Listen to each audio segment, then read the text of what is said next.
الحمد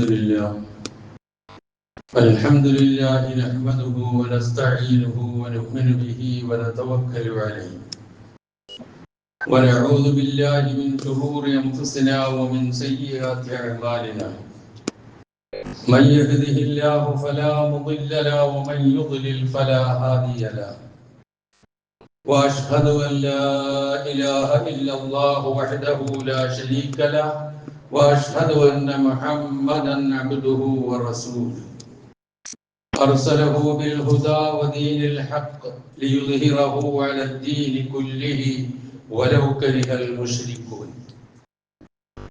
اللهم صل على محمد وعلى آل محمد كما صليت على إبراهيم وعلى آل إبراهيم وبارك على محمد وعلى آل محمد كما باركت على إبراهيم وعلى آل إبراهيم إنك حميد مجيد أما بعد فإن خير الكلام كلام الله وخير الهدي هدي محمد صلى الله عليه وسلم وشر الأمور محدثاتها وكل محدثة بدعة وكل بدعة ضلالة وكل ضلالة في النار يا أيها الذين آمنوا اتقوا الله حق تقاته ولا تموتن إلا وأنتم مسلمون أعوذ بالله من الشيطان الرجيم بسم الله الرحمن الرحيم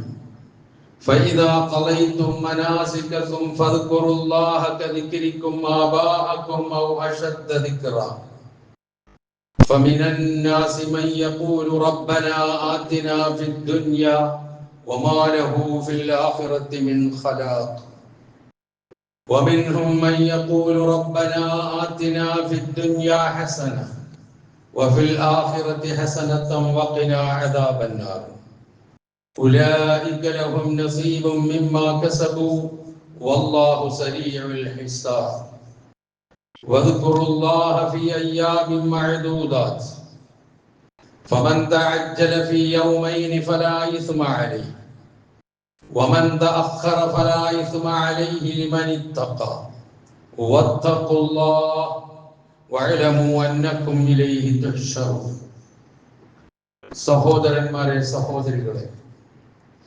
ജീവിതത്തിന്റെ എല്ലാ മേഖലകളിലും അല്ലാഹുവിനെ സൂക്ഷിച്ച് ജീവിക്കുവാൻ കൽപ്പിക്കപ്പെട്ടവരാണ് നാം ഓരോരുത്തരും എന്ന് ഉണർത്തുന്നു. ജീവിതത്തിലുടനീളം അല്ലാഹുവിനെ സൂക്ഷിച്ച് ജീവിക്കുന്ന മുത്തഖികളായി തീരുവാനും അതേ രൂപത്തിൽ തന്നെ ഈ ലോകത്തോട് വിട പറയുവാനും റഹ്മാനായ റബ്ബ് എന്നെയും നിങ്ങളെയും അനുഗ്രഹിക്കുമാറാകട്ടെ എന്ന് പ്രാർത്ഥിക്കുകയും ചെയ്യുന്നു. ശുദ്ധ ഖുർആൻ സൂറത്തു തൗബയിലെ 200, 201, 202, 203 വചനങ്ങളാണ് ഞാൻ ഓതിക്കേൾപ്പിച്ചത്. പരിശുദ്ധ ഹജ്ജ് കർമ്മവുമായി ബന്ധപ്പെട്ട അതിന്റെ ഏറ്റവും അവസാന രൂപത്തിലേക്ക് വിരൽ ചൂണ്ടുന്ന വചനങ്ങളാണിവ. ഫഇദാ ഖളൈതും മനാസിക്കക്കും, നിങ്ങളുടെ ഹജ്ജിന്റെ കർമ്മങ്ങൾ നിങ്ങൾ നിർവഹിച്ചു കഴിഞ്ഞാൽ ഫദ്കുറുല്ലാഹ, അല്ലാഹുവിനെ നിങ്ങൾ പ്രകീർത്തിക്കുക. കദിക്രിക്കും ആബാഅക്കും, നിങ്ങളുടെ പിതാക്കന്മാരെ പ്രകീർത്തിക്കുന്നത് പോലെ. ഔ അശദ്ദ ദിക്റ, അല്ലെങ്കിൽ അതിനേക്കാൾ ശക്തിയായ പ്രകീർത്തനം. ഫമിനൻ നാസി, ജനങ്ങളിലുണ്ട് മൻ യഖൂലു, പറയുന്നവർ റബ്ബനാ ആതിനാ ഫിദ് ദുനിയ, ഞങ്ങളുടെ റബ്ബേ ഇഹലോകത്ത് ഞങ്ങൾക്ക് നീ നൽകണമേ. വമാ ലഹു ഫിൽ ആഖിറതി മിൻ ഖലാഖ്, അങ്ങനെ പറയുന്നവർക്ക് പരലോകത്ത് ഒരു ഓഹരിയും ഉണ്ടായിരിക്കുന്നതല്ല. വമിൻഹും, ആ ജനങ്ങളിലുണ്ട് മൻ യഖൂലു, പറയുന്നവർ റബ്ബനാ ആതിനാ ഫിദ് ദുനിയ ഹസന വഫിൽ ആഖിറതി ഹസന വഖിനാ അദാബന്നാർ, ഞങ്ങളുടെ നാഥ ഞങ്ങൾക്ക് നീ ഇഹലോകത്ത് നന്മ നൽകണമേ, പരലോകത്തും നന്മ നൽകണമേ, നരകശിക്ഷയിൽ നിന്ന് ഞങ്ങളെ നീ കാത്ത് രക്ഷിക്കുകയും ചെയ്യണമേ എന്ന് പറയുന്നവരും അവരിലുണ്ട്. ഉലൈക ലഹും നസീബും മിമ്മാ കസബു, അവരെന്താണോ സമ്പാദിച്ചു വെച്ചിട്ടുള്ളത് ആ സമ്പാദിച്ചതിന്റെ ഏറ്റവും നല്ല ഓഹരി അവർക്ക് ലഭിക്കുക തന്നെ ചെയ്യും. വല്ലാഹു സരീഉൽ ഹിസാബ്, അല്ലാഹു വിചാരണ വേഗം നടത്തുന്നവനാകുന്നു. വദ്കുറുല്ലാഹ്, അല്ലാഹുവിനെ നിങ്ങൾ ഓർക്കുക. ഫി അയ്യാമിൻ മഅദൂദാത്തിൻ, എണ്ണപ്പെട്ട ദിവസങ്ങളിൽ.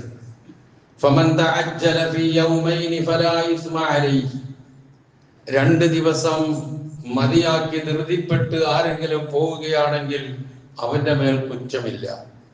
വമൻ തഅഖറ ഫലാ ഇസ്മ അലൈഹി ലിമൻ ഇത്തഖ, അടുത്ത ദിവസവും കൂടി അവിടെ പിന്തി നിന്ന് പോകുന്നവരാണെങ്കിൽ അവർക്കും കുറ്റമില്ല, പ്രത്യേകിച്ച് തഖ്വയിൽ അധിഷ്ഠിതമായ ജീവിതം നയിക്കുന്നവന്, അല്ലാഹുവിനെ സൂക്ഷിക്കുന്നവന്.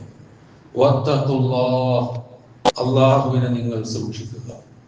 വഅലമൂ, നിങ്ങൾ അറിയണം, അന്നകും ഇലൈഹി തുഹ്ശറൂൻ, തീർച്ചയായും നിങ്ങൾ അല്ലാഹുവിന്റെ അടുക്കലേക്ക് ഒരുമിച്ച് കൂട്ടപ്പെടുന്നവർ തന്നെയാകുന്നു എന്ന് നിങ്ങൾ അറിയുകയും ചെയ്യുക. ഇതാണ് ഈ വചനങ്ങളുടെ സാരം. ലോകത്തിന്റെ അഷ്ടദിക്കുകളിൽ നിന്ന് പരിശുദ്ധ ഹജ്ജ് കർമ്മം നിർവഹിക്കുവാൻ വേണ്ടി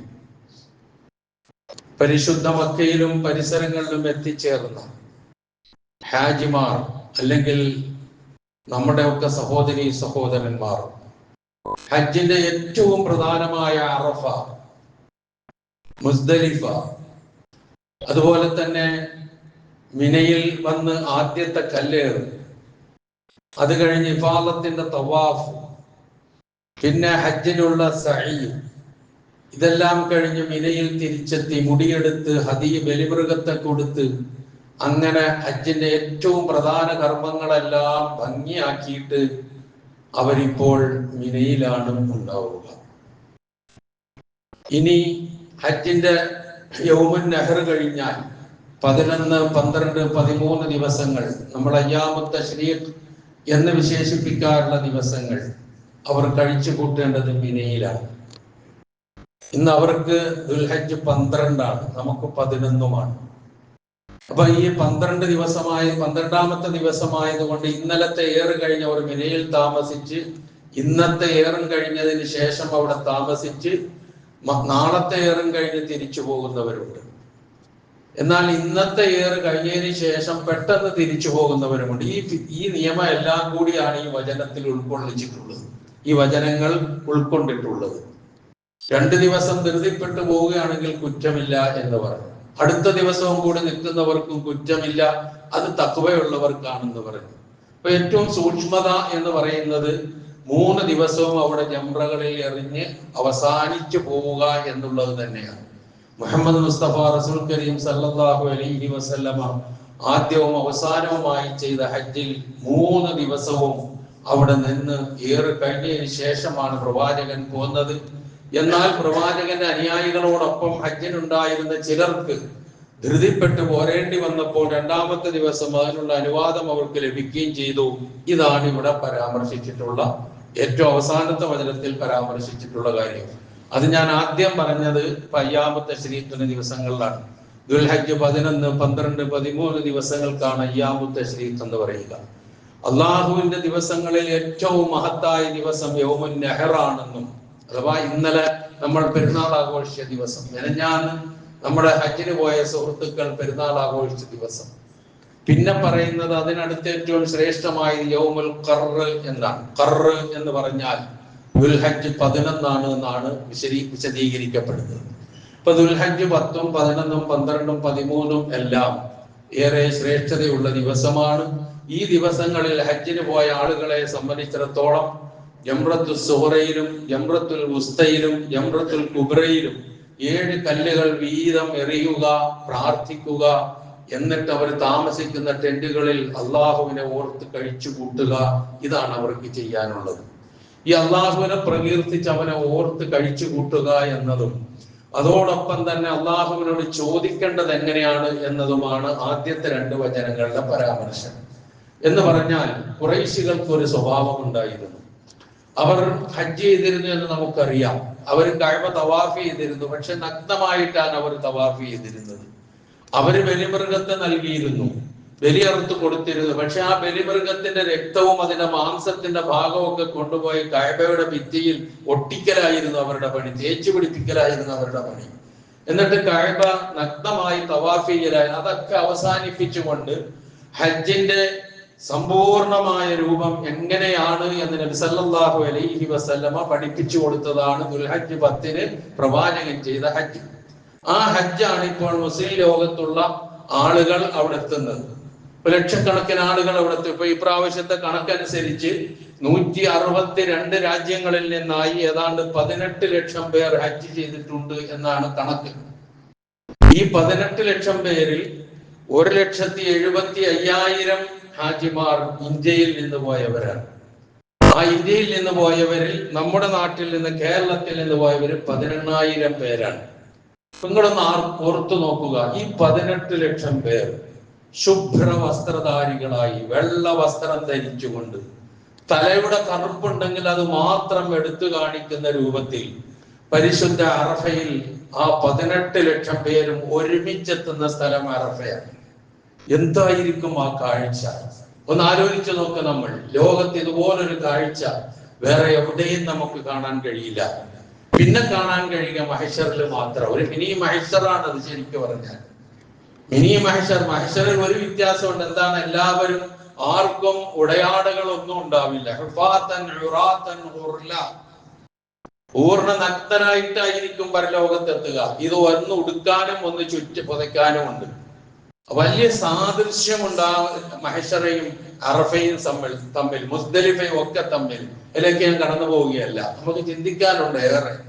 അപ്പൊ ഇങ്ങനെ ആ അറഫയിൽ ഹജ്ജിന്റെ പ്രധാന 10 ദിവസത്തെ കർമ്മങ്ങൾ കഴിഞ്ഞതിന് ശേഷം ഖുറൈശികൾ മിനയിൽ തമ്പടിച്ചാൽ അന്ന് അവർ ചെയ്തിരുന്നത്, അവിടെ ഒരുമിച്ച് കൂടിയിരുന്നു കൊണ്ട് അവരുടെ പൂർവ്വ പിതാക്കന്മാരുടെ ധീരതയെ സംബന്ധിച്ച്, ആ പൂർവ്വ പിതാക്കന്മാർ ഓടിച്ചിരുന്ന കുതിരകളുടെ ഭംഗിയെ സംബന്ധിച്ച്, സൗന്ദര്യത്തെ സംബന്ധിച്ച് ഇങ്ങനെ പരസ്പരം കുടുംബ മഹിമയും ഗോത്ര മഹിമയും പറഞ്ഞ് ഇങ്ങനെ മത്സരിക്കുക എന്നുള്ള സ്വഭാവമായിരുന്നു അവർ ചെയ്തിരുന്നത്.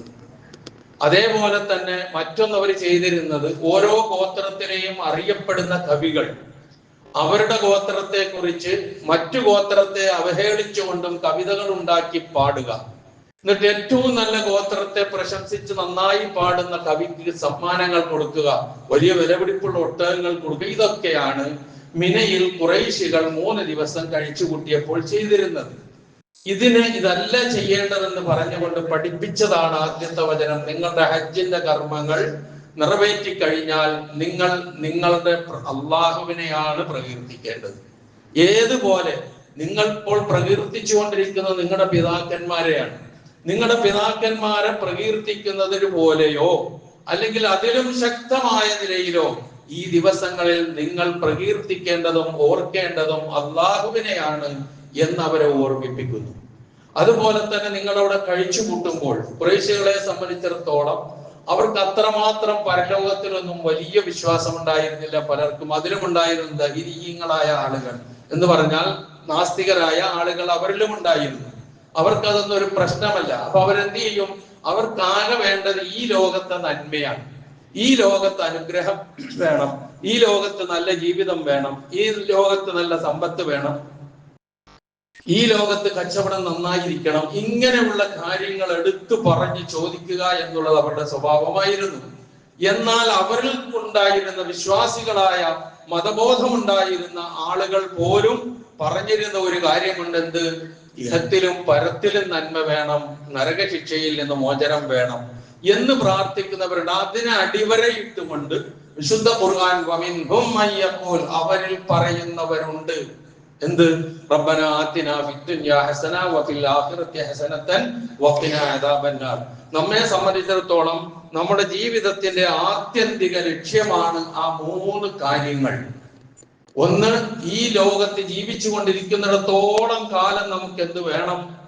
നമുക്ക് നന്മ വേണം, നല്ല അവസരം വേണം, ആരോഗ്യമുണ്ടാകണം, ജീവിച്ചു പോകാനുള്ള സാഹചര്യങ്ങൾ ഉണ്ടാകണം, കയറിക്കിടക്കാൻ ഒരു വീടുണ്ടാകണം, ഇങ്ങനെ വിദ്യാഭ്യാസം, ഇങ്ങനെ തൊഴിലുണ്ടാകണം, ജോലി ഉണ്ടാകണം, ഉദ്യോഗം ഉണ്ടാകണം എന്നിങ്ങനെയുള്ള നന്മകൾ അത് ചോദിക്കുന്നതിന് യാതൊരു വിരോധവുമില്ല. ചോദിച്ചുകൊണ്ടേയിരിക്കുക.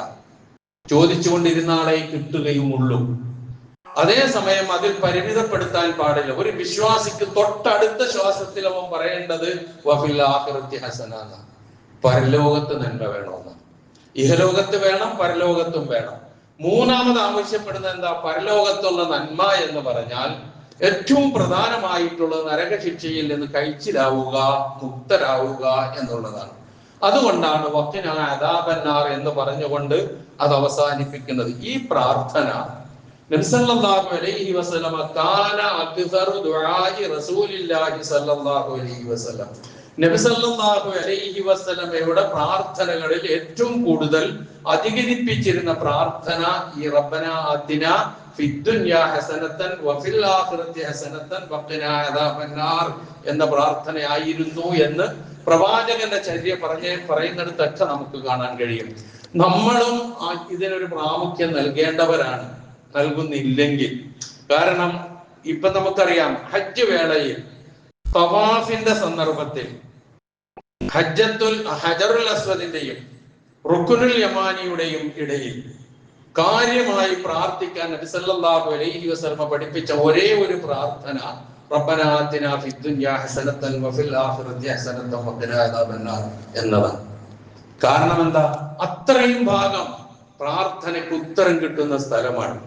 ഇവിടെ നീ കഷ്ടപ്പെട്ട് അവിടെ പോയി തവാഫ് ചെയ്യുമ്പോൾ ആ തവാഫ് ചെയ്യുന്ന ഒരു ഹാജിയെ സംബന്ധിച്ചിടത്തോളം, അല്ലെങ്കിൽ ഉംറയ്ക്ക് പോകുന്ന ഒരു മുഅ്തമിറിനെ സംബന്ധിച്ചിടത്തോളം അയാളുടെ ലക്ഷ്യം ഇത് മൂന്നുവാ. ഒന്ന്, ഈ ലോകത്ത് നന്മ വേണം. രണ്ട്, പരലോകത്ത് നന്മ വേണം. മൂന്ന്, മരണാനന്തര ജീവിതത്തിൽ നരകശിക്ഷയിൽ നിന്ന് രക്ഷപ്പെടണം. ഇത് മൂന്നും അവിടെ വെച്ച് ചോദിക്കാൻ പറഞ്ഞത് അത് കിട്ടാൻ വേണ്ടിയിട്ട് തന്നെയാണ്. അതുകൊണ്ടാണ്, അതുപോലെ നമ്മൾ എപ്പോഴും അവിടെ പോയി ഇത് പറഞ്ഞ് ചോദിക്കാൻ കഴിഞ്ഞാൽ നമുക്ക് വരില്ല. അതിനുള്ള നല്ല അവസരങ്ങൾ നമുക്ക് നൽകിയിട്ടുണ്ട് ഇവിടെ, പക്ഷെ നമ്മൾ ശ്രദ്ധിക്കാതെ പോകുന്നു എന്നുള്ളതാണ്. ഏറ്റവും പ്രധാനമായി പ്രാർത്ഥനയ്ക്ക് ഉത്തരം കിട്ടുന്ന സന്ദർഭങ്ങളെ കുറിച്ച് നബി സല്ലല്ലാഹു അലൈഹി വസല്ലമ പറഞ്ഞു തന്നപ്പോൾ പ്രവാചകൻ പറഞ്ഞു തന്ന ഒരു സന്ദർഭമാണ് നിർബന്ധ നമസ്കാരങ്ങൾക്ക് ശേഷമുള്ള പ്രാർത്ഥന. എന്നുവെച്ചപ്പോ ളുഹർ കഴിഞ്ഞ്, അസ്ർ കഴിഞ്ഞ്, ജുമുഅ കഴിഞ്ഞ്, മഗ്രിബ് കഴിഞ്ഞ്, ഇശാ കഴിഞ്ഞ്, സുബഹി കഴിഞ്ഞ് ആ സന്ദർഭമൊക്കെ പ്രാർത്ഥനയ്ക്ക് ഉത്തരം കിട്ടുന്നതാണെന്ന് പഠിപ്പിച്ചിട്ടുണ്ട്. എങ്കിൽ ഏറ്റവും ചുരുങ്ങി നമുക്കൊന്നിനും സമയമില്ലാത്തവരാണ്, നേരമില്ലാത്തവരാണ്. നമ്മൾ ജുമുഅക്ക് തന്നെ എത്തുന്നത് ആ രൂപത്തിലാണ്. ഞാനത് ആവർത്തിക്കുന്നില്ല. അപ്പൊ നമ്മള് അത് കഴിഞ്ഞ് ഏറ്റവും ചുരുങ്ങിയത് ആ ഫർദ് നമസ്കാരത്തിന് ശേഷമുള്ള ചെറിയ ചെറിയ ദിക്റുകളും തഹ്ലീലുകളും തസ്ബീഹുകളും ഉൾക്കൊണ്ടുകൊണ്ട് പറഞ്ഞുകൊണ്ട് ഇതെങ്കിലും ഒന്ന് ഹൃദയത്തിൽ തട്ടി പടച്ചവനോടൊന്ന് പറയാം. നമ്മളൊക്കെ റബ്ബനാ ആതിനാ ഫിദ്ദുനിയാ ഹസനത്തൻ വഫിൽ ആഖിറതി ഹസനത്തൻ വഖിനാ അദാബൻ എല്ലാം ഉണ്ട് അതിൽ. അതാണ് അതിന്റെ പ്രാധാന്യത്തെ കുറിച്ച് ഇവിടെ എടുത്തു പറയാനുണ്ടായ കാരണം എന്ന് നാം തിരിച്ചറിയുക. അപ്പൊ ആ പ്രാർത്ഥനയ്ക്ക് വലിയ പ്രാധാന്യമുണ്ട്. അങ്ങനെ തന്നെയായിരിക്കണം ചോദിക്കേണ്ടത്.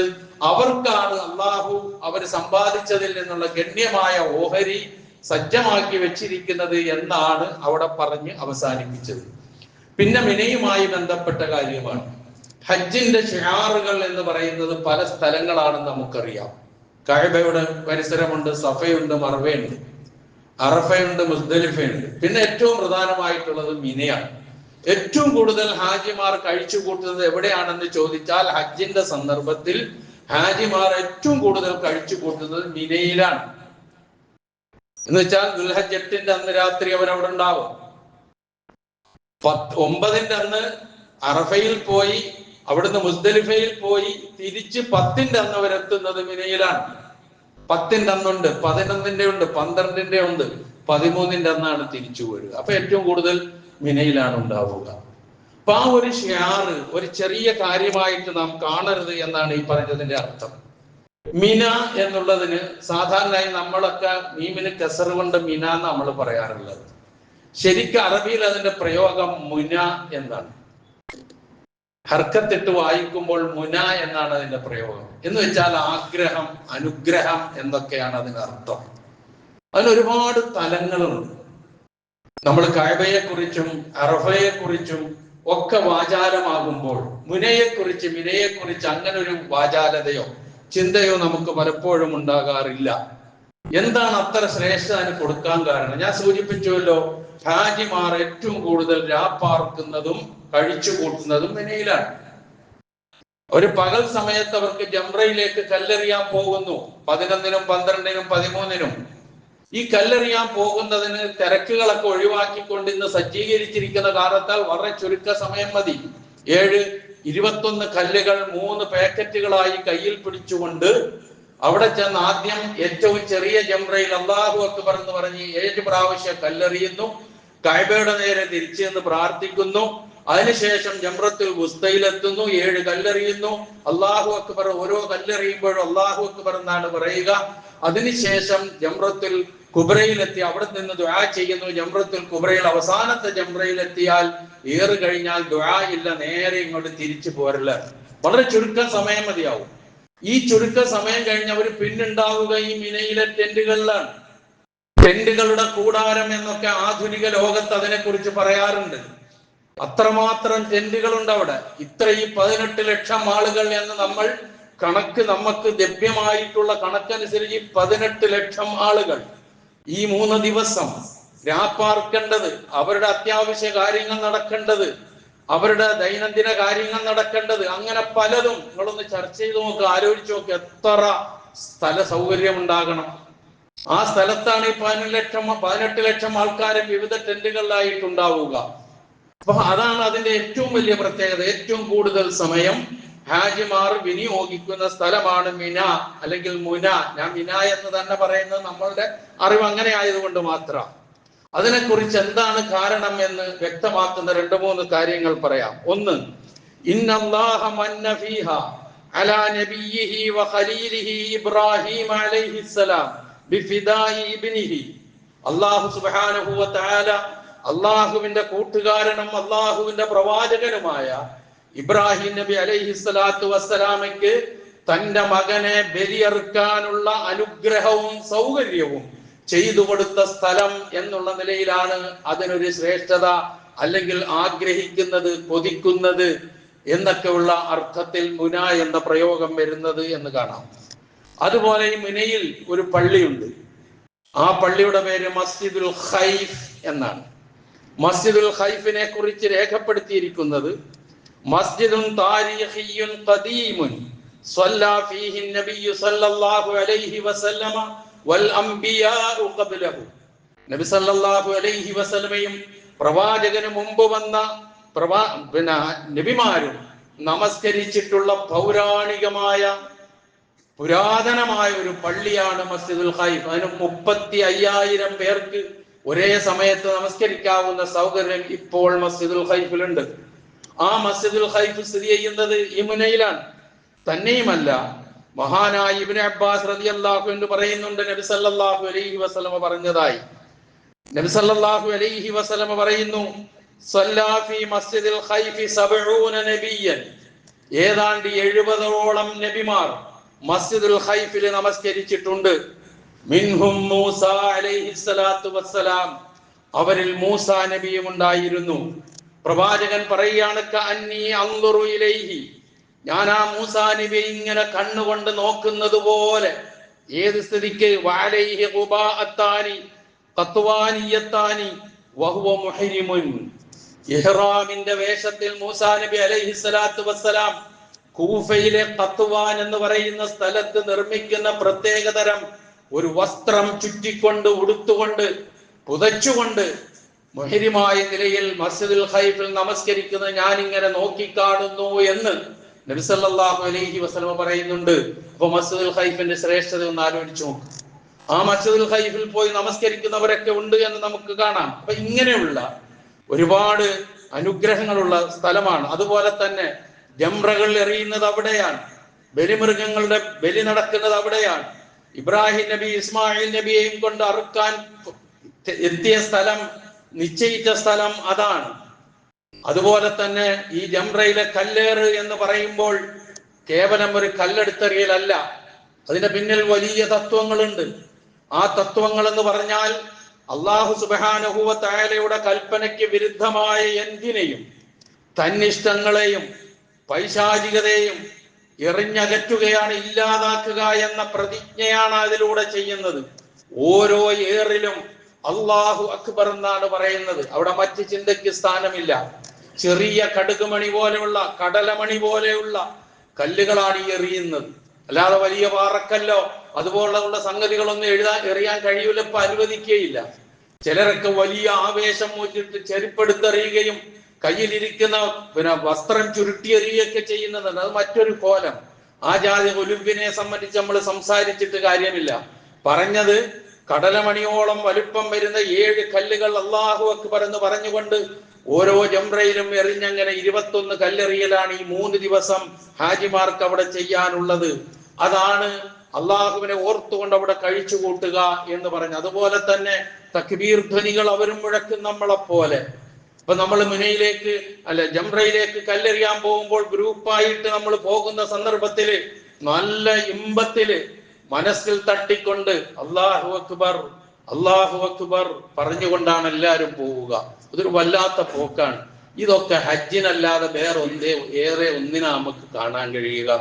അള്ളാഹുവിന്റെ ഏകത്വവും അവന്റെ മഹത്വവും അവന്റെ മഹാത്മ്യവും മനുഷ്യർ ഏത് കോലത്തിലുള്ളവനായിരുന്നാലും, ഏത് ലോകത്തുള്ളവനായിരുന്നാലും, ഏത് പദവിയിലുള്ളവനായിരുന്നാലും, വെളുത്തവനായാലും കറുത്തവനായാലും ആരായാലും ശരി, വെറും മനുഷ്യനാണ് ഞാൻ എന്ന് സ്വന്തം വിളിച്ചറിയിച്ചുകൊണ്ട് പോകുന്ന ആ പോക്കുണ്ടല്ലോ, അത് ഹജ്ജിലല്ലാതെ വേറെ ഒന്നിലും നമുക്ക് കാണാൻ കഴിയില്ല.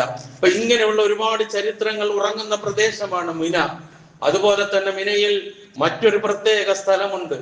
അത് മുസ്ദലിഫയുടെയും മിനയുടെയും ഇടയിലുള്ള ഒരു സ്ഥലമാണ്. അത് പ്രത്യേകിച്ച് അടയാളപ്പെടുത്തി മാറ്റി വെച്ചിട്ടുണ്ട്. അവിടെ ആരും പോവുകയില്ല, അവിടെ ഇരിക്കുകയില്ല. അതിന്റെ മുകളിൽ ടെന്റും ഇല്ല. അത് ഒഴിവാക്കിക്കൊണ്ടിരിക്കുകയാണ്. ആ സ്ഥലത്തിന്റെ പേര് വാദി മുഹസ്സർ എന്നാണ്. വാദി മുഹസ്സർ എന്ന് പറയുന്നത് അള്ളാഹുവിന്റെ കഠിനമായ ശിക്ഷ ഇറങ്ങിയ ഒരു സ്ഥലമാണ്. ആർക്കാണ് ആ ശിക്ഷ ഇറങ്ങിയത്? അബ്രഹത്ത് രാജാവിന്. അള്ളാഹുവിന്റെ കഅബ ബൈത്തുൽ അതീഖ് തകർക്കാൻ വേണ്ടി ഇറങ്ങിത്തിരിച്ച ആനപ്പടയുമായി വന്ന അബ്രഹത്തിനെ മുട്ടുകുത്തിച്ച, താഴ്ത്തി നശിപ്പിച്ചു കളഞ്ഞ സ്ഥലം അതാണ്. അതും ഈ മിനയിൽ തന്നെയാണ്. വാദി മുഹസ്സർ എന്നാണ് അതിന്റെ പേര്. അതാണ് സൂറത്തുൽ ഫീൽ. അലം തറ കൈഫ ഫഅല റബ്ബുക ബിഅസ്ഹാബിൽ ഫീൽ അലം യജ്അൽ കൈദഹും ഫീ തദ്ലീൽ വഅർസല അലൈഹിം തൈറൻ അബാബീൽ തർമീഹിം ബിഹിജാറത്തിൻ മിൻ സിജ്ജീൽ ഫജഅലഹും കഅസ്ഫിൻ മഅകൂൽ. അല്ലാഹുവിന്റെ ശിക്ഷ ഇറങ്ങിയ സ്ഥലം. എന്തിനേ വന്നത്?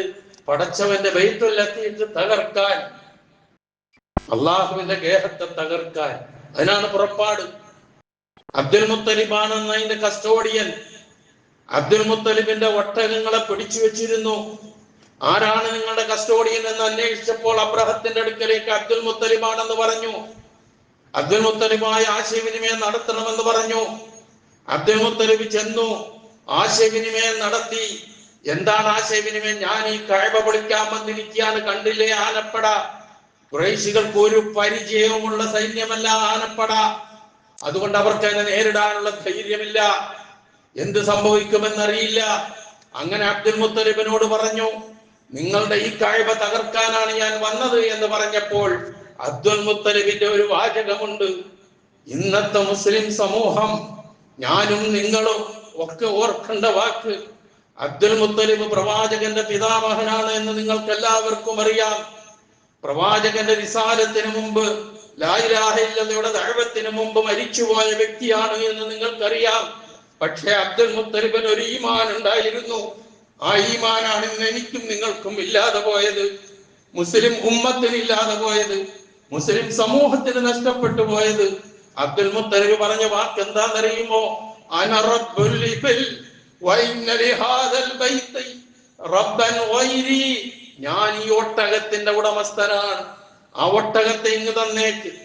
വഇന്ന ലിഹാദൽ ബൈത്തി റബ്ബൻ ഗൈരി. ഈ ഭവനത്തിന് ഞാനല്ലാത്ത ഒരു റബ്ബുണ്ട്. ഫസയംനഉഹു. അവൻ അതിനെ പ്രതിരോധിച്ചുകൊള്ളും. എന്തൊരു ആർജവത്തോടു കൂടിയുള്ള മറുപടിയാണ്. ഈ ഈമാൻ ഇന്ന് നമുക്കുണ്ടോ? മുസ്ലിം ലോകത്തിനുണ്ടോ? മുസ്ലിം രാജ്യങ്ങൾ എന്ന് പറയുന്നവർക്കുണ്ടോ? എല്ലാറ്റിന്റെ മുമ്പിലും പകച്ചു നിൽക്കാനല്ലാതെ കഴിയുന്നുണ്ടോ? എല്ലാറ്റിന്റെ മുമ്പിലും അന്തം വിട്ടു നിൽക്കാനല്ലാതെ സാധിക്കുന്നുണ്ടോ? അബ്ദുൽ മുത്തലിബിന്റെ ഈമാനെങ്കിലും മുസ്ലിം ഉമ്മത്തിനുണ്ടായിരുന്നു എങ്കിൽ ഈ ഗതികേടിലേക്കൊന്നും ഒരുപാട് ഉമ്മത്ത് എത്തിപ്പെടുമായിരുന്നില്ല എന്ന് മാത്രം വൈകാരികമായി ഞാൻ സൂചിപ്പിച്ചു കൊള്ളട്ടെ, സാന്ദർഭികമായി ഉണർത്തുന്നു എന്ന് മാത്രം. ആ കഅബ അള്ളാഹു സംരക്ഷിച്ചു. ആര് പറഞ്ഞ പോലെ, അബ്ദുൽ മുത്തലിബ് പറഞ്ഞതുപോലെ ഒരു ഇഷ്ടികയ്ക്കൊരു കോട്ടം സംഭവിച്ചില്ല.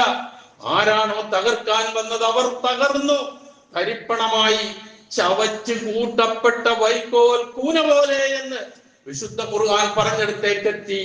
ആ രൂപത്തിൽ അള്ളാഹു ശിക്ഷിച്ച പ്രദേശം, കഅബയെ അള്ളാഹു രക്ഷിച്ച സ്ഥലം, അതാണ് വാദി മുഹസ്സർ എന്ന് പറയുന്നത്. അതും ഈ മിനയുമായി ബന്ധപ്പെട്ടതാണ് എന്ന് നാം തിരിച്ചറിയുക.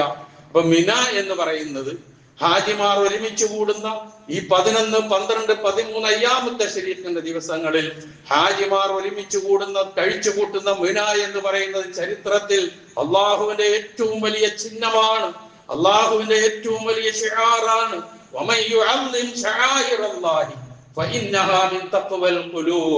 അള്ളാഹുവിന്റെ ചിഹ്നങ്ങളെ ആദരിക്കൽ ഹൃദയത്തിൽ തഖ്വയുള്ളതിന്റെ തെളിവാണ് എന്ന് വിശുദ്ധ ഖുർആൻ പറഞ്ഞത് ഇതുപോലുള്ള സംഗതികളുമായി ബന്ധപ്പെട്ടതാണ്. സഹോദരങ്ങളെ, അത്ര പവിത്രമാണ് ആ സ്ഥലങ്ങൾ. ആ പവിത്രതയാണ് നമ്മൾ ഉൾക്കൊണ്ടുകൊണ്ട് നമ്മളും ഈ 11, 12, 13 ദിവസങ്ങളെ കുറിച്ച് നബി സല്ലല്ലാഹു അലൈഹി വസല്ലം പറഞ്ഞത് എന്താ? അയ്യാമു അക്ലിൻ വശുർബിൻ വദിക്രിൻ, അല്ലാഹുവിനെ ഓർക്കുകയും തിന്നുകയും കുടിക്കുകയും ചെയ്യുന്ന ദിവസങ്ങളാകുന്നു അയ്യാമു തശ്രീഖ്, 11, 12, 13 ദിവസങ്ങൾ. അന്ന് നോമ്പ് പോലും ഹറാമാണ്. ഈ 11, 12, 13, അതുപോലെ തന്നെ 10 യൗമുൻ നഹറിന്റെ പെരുന്നാളിന് പിന്നെ നോമ്പിന്റെ കാര്യം ചിന്തിച്ചുകൂടാ. ബാക്കി അവശേഷിക്കുന്ന ഈ 11, 12, 13 നമ്മൾ എന്തുകൊണ്ടാണ് അള്ളാഹുവിനെ വാഴ്ത്തിക്കൊണ്ട് തക്ബീർ ചൊല്ലിക്കൊണ്ട് നമസ്കാരങ്ങൾക്ക് ശേഷമൊക്കെ ഒറ്റയ്ക്ക് നമസ്കരിച്ചാലും ജമാഅത്തായിട്ട് നമസ്കരിച്ചാലും ഈ ഒരു ചിഹ്നത്തോടുള്ള, ഈ ഒരു ശിആറിനോടുള്ള ആ തഖ്വയിൽ അധിഷ്ഠിതമായ മനസ്സിന്റെ ബഹിർപ്രകടനമാണ് എന്ന് നാം തിരിച്ചറിയുക. ആ നിലയിലായിരിക്കണം ഈ അയ്യാമു തശ്രീഖിന്റെ ദിവസങ്ങളെ നാം കാണേണ്ടതും മനസ്സിലാക്കേണ്ടതും ഉൾക്കൊള്ളേണ്ടതും ജീവിതത്തിൽ പകർത്താൻ ശ്രമിക്കുകയും ചെയ്യേണ്ടത്. അല്ലാഹു സുബ്ഹാനഹു വ തആല നമ്മുടെ സംസ്ഥാനത്ത് നിന്നും ഇന്ത്യയിൽ നിന്നും ലോകത്തെമ്പാടും നിന്നും പരിശുദ്ധ ഹജ്ജ് കർമ്മത്തിന് വന്ന സഹോദരങ്ങളുടെ ഇതുവരെയുള്ള എല്ലാ കർമ്മങ്ങളും പൂർണ്ണമായി അല്ലാഹു സ്വീകരിക്കുമാറാകട്ടെ. അവശേഷിക്കുന്ന കർമ്മങ്ങളും സ്വീകരിച്ചുകൊണ്ട് പൂർണ്ണ ആരോഗ്യത്തോടെ സന്തോഷത്തോടെ അവരവരുടെ വീടുകളിലേക്ക് തിരിച്ചെത്താൻ അവർക്ക് അല്ലാഹു തൗഫീഖ് നൽകുമാറാകട്ടെ. ഈ നിമിഷം വരെ ഒരനിഷ്ട സംഭവവും കേൾക്കാൻ അല്ലാഹു ഇട നൽകിയിട്ടില്ല. ഇനിയും ഒന്നും കേൾക്കാൻ ഇടവരാതെ എല്ലാവരും സുഖത്തോടെ സന്തോഷത്തോടെ ഹജ്ജിന്റെ എല്ലാ പ്രതിഫലവും ആർജിച്ചുകൊണ്ട്, പ്രതിഫലം നേടിയെടുത്തുകൊണ്ട് നവജാത ശിശുക്കളെ പോലെ സ്വർഗം കൈവെള്ളയിൽ വെച്ചുകൊണ്ട് അവരവരുടെ വീടുകളിലേക്ക് മടങ്ങുന്ന ഒരവസ്ഥ ഉണ്ടാകാൻ അല്ലാഹു തൗഫീഖ് നൽകുമാറാകട്ടെ. നമ്മിൽ നിന്ന് ഹജ്ജിന് പോകാൻ ആഗ്രഹിക്കുന്നവർക്ക് അടുത്ത പ്രാവശ്യമെങ്കിലും അതിലെത്തിപ്പെടാനുള്ള തൗഫീഖ് അല്ലാഹു പ്രദാനം ചെയ്യുമാറാകട്ടെ. ഞാൻ മുമ്പൊരു ദിവസം സൂചിപ്പിച്ചതുപോലെ ഹജ്ജിന് പോകാൻ ആഗ്രഹിക്കുന്നുവെങ്കിൽ ഒരൽപ്പം യൗവനം ബാക്കി നിൽക്കുമ്പോൾ പോകണമുട്ടോ ഹജ്ജിന്. എന്നാലേ ഹജ്ജിന്റെ കർമ്മങ്ങൾ അതിന്റെ പൂർണ്ണതയിൽ ചെയ്യാൻ കഴിയുകയുള്ളൂ എന്നതൊന്നുകൂടി ഓർമ്മിപ്പിക്കുന്നു. ഒരുപാട് മധ്യവയസ്കരും ചെറുപ്പക്കാരും എന്റെ മുമ്പിൽ ഇരിക്കുന്നത് കൊണ്ടാണ് ഞാൻ സൂചിപ്പിക്കുന്നത്. എല്ലാം കഴിഞ്ഞ് ഇനി ഒരു ഉത്തരവാദിത്വവും ഇല്ല എന്ന് പറഞ്ഞ് വടികുത്തിപ്പിടിച്ച് നടക്കുന്ന അവസ്ഥ വരുമ്പോൾ വീൽ ചെയറിൽ ഇരുന്നു കൊണ്ട് തവാഫ് ചെയ്യുന്ന, വീൽ ചെയറിൽ ഇരുന്നു കൊണ്ട് സഈ നടത്തുന്ന ഒരവസ്ഥയിലേക്ക് എത്താതെ പൂർണ്ണ ആരോഗ്യത്തോടു കൂടി ചെയ്യേണ്ടതെല്ലാം ചെയ്തുകൊണ്ട് പോകുന്ന ഒരു ഹജ്ജിനെ കുറിച്ച് ഇപ്പം നിങ്ങൾ ചിന്തിക്ക്. എന്നിട്ട് അതിനു വേണ്ടി ഒരുങ്ങ്. അള്ളാഹുവിന്റെ തൗഫീഖ് ഉണ്ടാകുമെങ്കിൽ അത് ലഭിക്കുക തന്നെ ചെയ്യും. അല്ലാഹു സുബ്ഹാനഹു വ തആല എല്ലാവരെയും അനുഗ്രഹിക്കുമാറാകട്ടെ.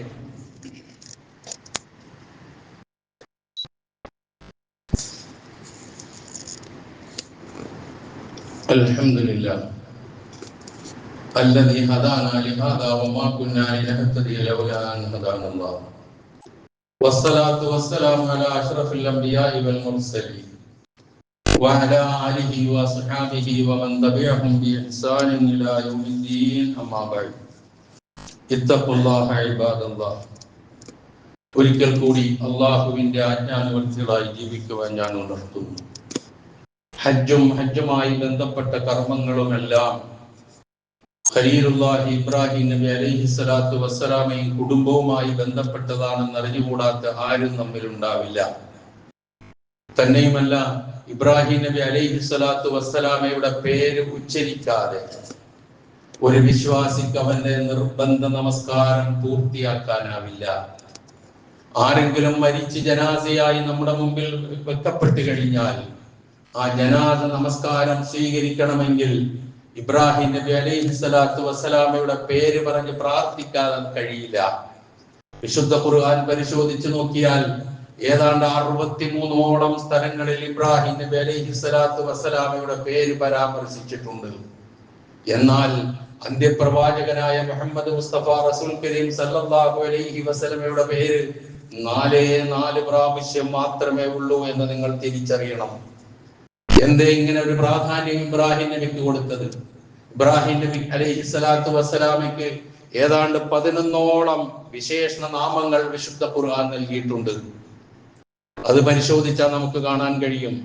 ഹനീഫ്, ഖലീലുള്ള, മുസ്ലിം, അവ്വാഹ്, ഹലീം, മുനീബ്, ഇമാമുൽ ലിന്നാസ് എന്ന് തുടങ്ങിയിട്ടുള്ള ഒരുപാട് പ്രയോഗങ്ങൾ, ഏതാണ്ട് 11ലധികം വിശേഷണങ്ങൾ ഇബ്രാഹിം നബി അലൈഹി സ്വലാത്തു വസ്സലാമയെ കുറിച്ച് ഖുർആനിലുണ്ട്.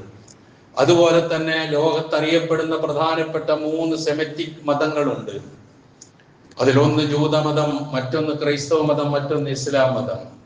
ഈ 3 മതത്തിന്റെയും അനുയായികൾ ഒരേപോലെ ഞങ്ങളുടെ ആള് എന്ന അവകാശവാദം ഉന്നയിക്കുന്ന ഒരേ ഒരു പ്രവാചകനേ ഉള്ളൂ. അത് ഇബ്രാഹിം നബി അലൈഹി സ്വലാത്തു വസ്സലാമയാണ്. ഇബ്രാഹിം നബി ഞങ്ങളുടെ ആളാണ് എന്ന് ജൂതന്മാർ പറയുന്നു. അബ്രഹാം ഞങ്ങളുടെ ആളാണെന്ന് ക്രൈസ്തവ സഹോദരങ്ങൾ പറയുന്നു. വിശുദ്ധ ഖുർആൻ ഇതെല്ലാം വിശകലനം ചെയ്തുകൊണ്ട് ഒരൊറ്റ വാചകത്തിൽ ഇതിനൊക്കെ മറുപടി പറയുന്നുണ്ട്. മാകാന ഇബ്രാഹിം യഹൂദിയൻ വലാ നസ്റാനിയൻ വലാകിൻ കാന ഹനീഫൻ മുസ്ലിമൻ വമാ കാന മിനൽ മുശ്രിക്കീൻ. മുസ്ലിമീങ്ങളുടെ അല്ലാത്ത, ഇസ്ലാമിന്റേതല്ലാത്ത എല്ലാവരുടെയും വാദഗതികൾ ഒറ്റ വാക്കുകൊണ്ട് അല്ലാഹു തകർത്ത് കളഞ്ഞു. ഇബ്രാഹിം ജൂതനായിരുന്നില്ല, ഇബ്രാഹിം ക്രൈസ്തവനായിരുന്നില്ല. അദ്ദേഹം ഹനീഫായിരുന്നു, ഇർജുവായ മനസ്സിന്റെ ഉടമയായിരുന്നു, മുസ്ലിമായിരുന്നു, അള്ളാഹുവിന് സർവ്വതും സമർപ്പിക്കുന്നവനായിരുന്നു. അദ്ദേഹം മുശ്രിക്കീങ്ങളിൽപ്പെട്ടവനായിരുന്നില്ല എന്ന് പറഞ്ഞതിന് ശേഷം ഇബ്രാഹിം നബിയോട് ആരാണ് ഏറ്റവും അവകാശപ്പെട്ടത്? ഒന്ന് മുഹമ്മദ് നബി സല്ലല്ലാഹു അലൈഹി വസല്ലമയും മറ്റൊന്ന് മുഹമ്മദ് നബിയെ പിൻപറ്റി ജീവിക്കുന്ന ആളുകളുമാണ് എന്നും വിശുദ്ധ ഖുർആൻ പറഞ്ഞു വെക്കുന്നുണ്ട്. അപ്പൊ ഈ ഇബ്രാഹിം നബിയെ പിൻപറ്റുക എത്രയോ സ്ഥലങ്ങൾ ഖുർആൻ പറഞ്ഞു. പ്രവാചകനോട് നേരിട്ട് പറഞ്ഞു, അനിത്തബിഉ മില്ലത്ത ഇബ്രാഹിം, ഇബ്രാഹിമിന്റെ മില്ലത്ത് നീ പിൻപറ്റണം. നമ്മളോട് പറഞ്ഞു, അനിത്തബിഉ മില്ലത്ത ഇബ്രാഹിം, ഇബ്രാഹിമിന്റെ മില്ലത്ത് നിങ്ങൾ പിൻപറ്റണം എന്ന് പറഞ്ഞു. തന്നെയുമല്ല, നമ്മൾ നമസ്കാരത്തിൽ കൈകെട്ടി കഴിഞ്ഞതിന് ശേഷം വജ്ജഹത്തു ഓതാറില്ലേ? ഈ വജ്ജഹത്തു അതിന്റെ പൂർണ്ണമായ രൂപത്തിൽ സൂറത്തുൽ അൻആമിലുണ്ട്. അൻആം എടുത്തൊന്ന് പരിശോധിച്ചു നോക്ക്. ആദ്യം വമാന മിനൽ മുശ്രിക്കീൻ എന്ന് വരുന്നത് വരെയുണ്ട്. രണ്ടാമത് വഅന അവ്വലുൽ മുസ്ലിമീൻ എന്ന് പറയുന്ന ഭാഗം വരെ രണ്ടാമതും കാണാം. ആയത്തിന്റെ എണ്ണം ഞാനൊന്ന് പറഞ്ഞു തരാം. പിന്നെ 79ാമത്തെ ആയത്തിലാണ് വജ്ജഹ്തു വജ്ഹിയ ലില്ലദീ ഫതറസ് സമാവാതി വൽ അർദ ഹനീഫൻ മുസ്ലിമൻ വമാ അന മിനൽ മുശ്രിക്കീൻ എന്ന പ്രയോഗമുള്ളത്. അതേപോലെ തന്നെ അൻആമിലെ 162ാമത്തെ വചനത്തിലാണ് ബാക്കി ഇന്ന സലാത്തി വ നുസുക്കി വ മഹിയായ, ഇതൊക്കെ സൂറത്തുൽ അൻആമിലുണ്ട്. ഇതൊക്കെ നമ്മളൊന്ന് ആലോചിച്ച് നോക്കണം. അത്ര ബന്ധം ഇബ്രാഹിം നബി അലൈഹി സ്വലാത്തു വസ്സലാമയുമുണ്ട്.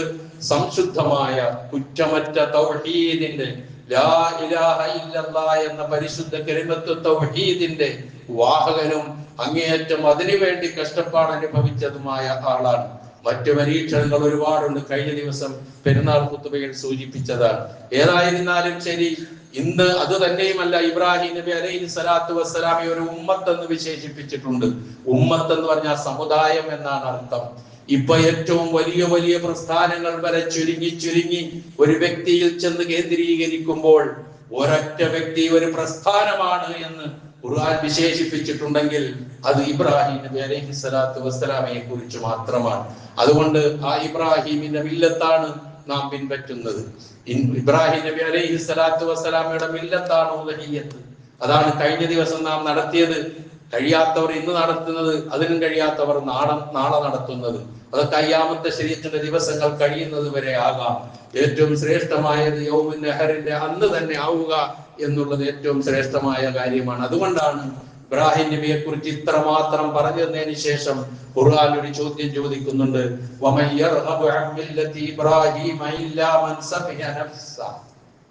ഇബ്രാഹിം നബിയുടെ മില്ലത്ത് പോരാ എന്ന് ആരെങ്കിലും ആഗ്രഹിക്കുന്നുവെങ്കിൽ അവൻ ഭയങ്കര വിഡ്ഢിയാണ് എന്നാണ് ഖുർആൻ പറയുന്നത്.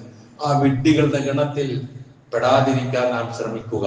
ഇബ്രാഹിം നബി അലൈഹി സ്വലാത്തു വസ്സലാമയുടെ മില്ലത്ത് അതേപോലെ തന്നെ ജനങ്ങൾക്ക് എത്തിച്ചു കൊടുത്ത മുഹമ്മദ് നബി സല്ലല്ലാഹു അലൈഹി വസല്ലമയുടെ മാർഗം യഥാവിധി പിൻപറ്റിക്കൊണ്ട് ഖുർആന്റെയും സുന്നത്തിന്റെയും സന്ദേശങ്ങൾ ഉൾക്കൊണ്ടുകൊണ്ട് ജീവിതത്തിൽ മുന്നോട്ട് നീങ്ങുക, തഖ്വയും ഈമാനും കൈമുതലാക്കുക.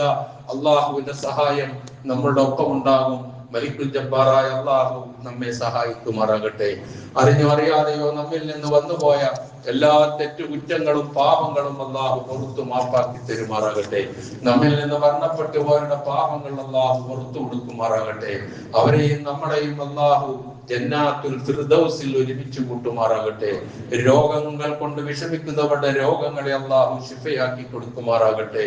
മാറാ രോഗങ്ങൾക്ക് വിധേയരായി പ്രയാസങ്ങൾ അനുഭവിക്കുന്ന, വേദന കടിച്ചു തിന്നുന്നവരുടെ വേദനകളെ അള്ളാഹു ലഘൂകരിച്ചു കൊടുക്കുമാറാകട്ടെ. പ്രയാസങ്ങളെ അള്ളാഹു അകറ്റി കൊടുക്കുമാറാകട്ടെ.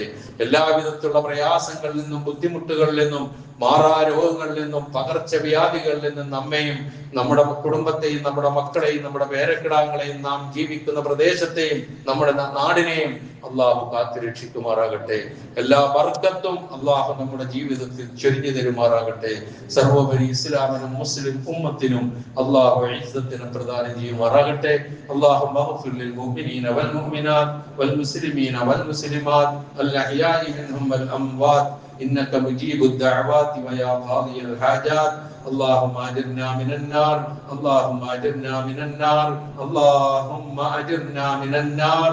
ربنا اغفر لنا ولإخواننا الذين سبقونا بالإيمان ولا تجعل في قلوبنا غلا للذين آمنوا ربنا إنك رؤوف رحيم. ربنا آتنا في الدنيا حسنة وفي الآخرة حسنة وقنا عذاب النار.